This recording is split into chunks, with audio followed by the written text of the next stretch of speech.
Hey guys, this is Tashina from Logical Harmony. Welcome back to Foundation Friday.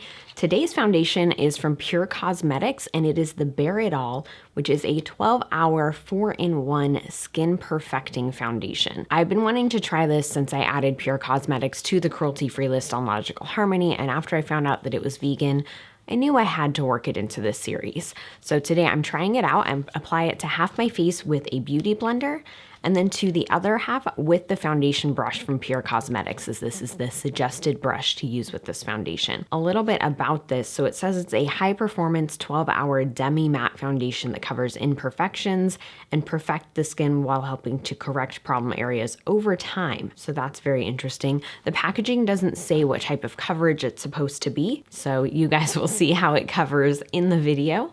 And if you want to learn more about this foundation, let's get right into it. I'm going to start by priming my face with the 100% Pure Luminous Primer. This is such a good primer, especially if you have dry skin. It's very, very hydrating, very moisturizing, and creates a really nice base for your foundation. And for foundation today, I'm going to be using the Bare It All foundation from Pur Cosmetics. This is also kind of a first impressions video. I just picked these up. I've never used it. I got the foundation in the shade Golden Medium. I was self-tanned at the time, so it might be a little bit dark right now, but then I also got the Skin Perfecting Foundation brush to try with it too. So this is the brush that Pur suggests using with this foundation. I'm still gonna use a beauty blender on half my face, but I am gonna give this a try too. I have read very mixed reviews on this foundation. When I was looking on Ulta's website and the reviews there, it seemed like a lot of people gave it really high stars or like 1 star. It was very, very inconsistent.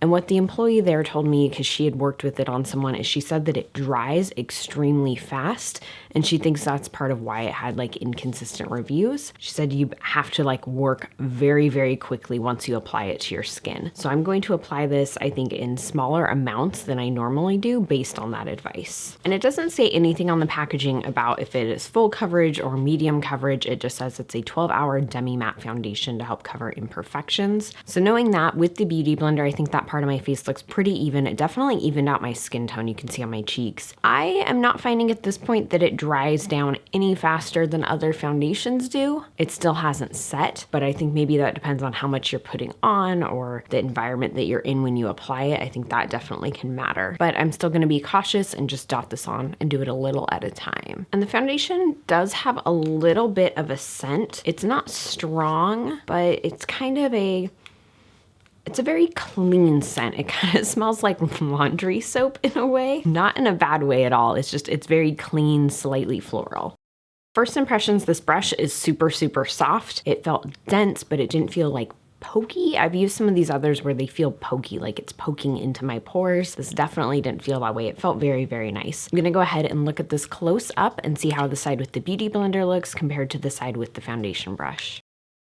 So the side with the foundation brush has a lot more coverage. I'd say I used about the same amount of product too. On the side with the foundation brush, it's not settling in anywhere, but on the side with the beauty blender, it is. So for this foundation, I think the brush is the way to go personally. I'm gonna go ahead and apply a little bit more foundation so I have stuff to work with, and then blend out the rest of my face. And that will also help even out the coverage because there's a pretty big difference in the coverage on the two sides. So I will say too, in person, the shade is a very good match for me right now.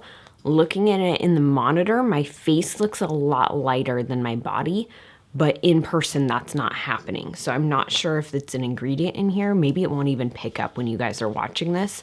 It's hard to tell. I am impressed by this. It looks really nice on the skin and the coverage is really, really even. So for concealer today, I'm going to be using the 100% Pure Second Skin Concealer. This is in the shade Sand.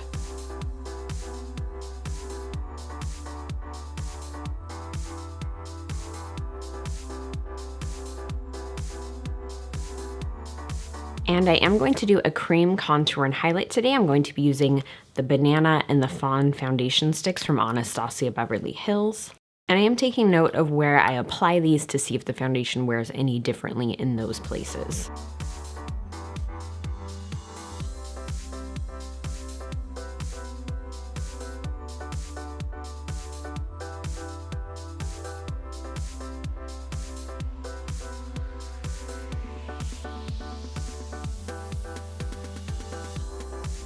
And those were a little bit difficult to blend over this foundation, slightly more so than with some others. It wasn't a huge problem, but I just thought that was worth noting. I'm going to set my face using the Perfect Setting Powder from Cover FX.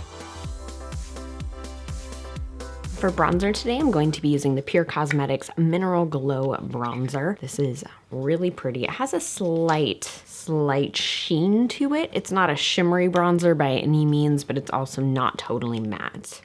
I think too, this is definitely a great bronzer for anyone with like a lighter to medium skin tone. Despite how it looks in the pan, it is definitely not too dark. It blends out very, very nicely. For blush today, I'm going to be using the shade Healthy from 100% Pure. I think this is just a really pretty blush. Very, very natural looking. And for highlight, I'm going to be using the Pure Afterglow Highlight. This again is really pretty. It's not super, super bold, but it is a really nice shade. Okay, I'm gonna finish up the rest of my makeup off camera and then I'll be back for my very first check-in. Okay, I just finished up the rest of my makeup. It's been only about 15 minutes, but I wanted to do a check-in now that I have everything on my face and the foundation is time to like warm up to my skin and start settling. It still looks really nice. It's not settling in anywhere. It's getting a tiny bit cakey right here, but really not bad at all. And it looks really, really smooth, really even, and everything is just laying really well on top of it. So I'm gonna keep doing check-ins throughout the day so you guys can get an idea of how this foundation wears on me. And if you wanna see those check-ins, just keep watching. Okay, it's now been 7.5 hours since I last checked in with you guys, so my foundation has been on for about 8 hours. 8 hours is definitely a good time to do a check-in. From a distance, I'm looking in a mirror over here and on the monitor. From a distance, it looks really nice still. I don't see any weirdness. I don't think the color has changed at all. It hasn't oxidized. I think it still looks really nice, but I wanna look closer up and see if I notice anything. So it is getting a little bit patchy around like here and here, here, and a little bit on my cheeks. So it's getting patchy like in my dry spots. I think patchy is the wrong word for it. It's kind of clinging to my dry spots a little bit. It's settling into my pores a little bit too, but it's nothing too bad. I will say I don't think this concealer plays very well with this foundation. Kristen Leanne was telling me that the Pure concealer, which happens to also be vegan, is really good. So I think I might pick that up to try out. But overall, honestly, for 8 hours, I'm pretty impressed with this. I think the issues that I'm seeing could easily be solved by me doing touch-ups or like using a setting spray throughout the day, things like that. But in these videos, I really just want to give you guys an idea of the foundation itself. So I don't do touch-ups throughout the day. I don't apply setting spray usually. I don't know if I ever have. And I don't do setting spray throughout the day. Right now, I'm pretty impressed with this foundation. I am going to do one more checkup later today. It claims it's a 12-hour foundation, so we're gonna find that out.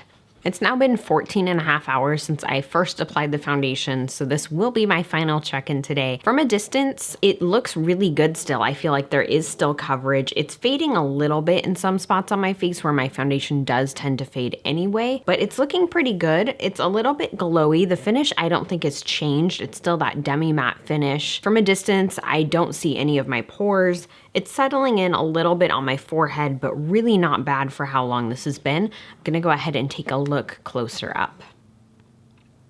So I think it is still clinging to dry patches. I feel like this foundation itself might be a little bit drying on my skin. Again, it's not working too well with that 100% Pure concealer, so I feel like you can really see where they meet, if that makes sense. I just feel like they're not meshing too well together, but I don't think that's necessarily a con about this foundation. It is settling into my pores a little bit. It looks like it's been on my face for a while. It doesn't look bad, but it doesn't look amazing. But again, it's been 14.5 hours without touch-ups. My initial impressions are that it's good. I think it's definitely worth trying. I do think it lasted to the 12-hour mark, but I'm not yet 100% sure how I feel about it. So I'll just do a follow-up review. If you've used this foundation before, leave a comment, let me know what you thought of it, and I'll see you guys in my next video.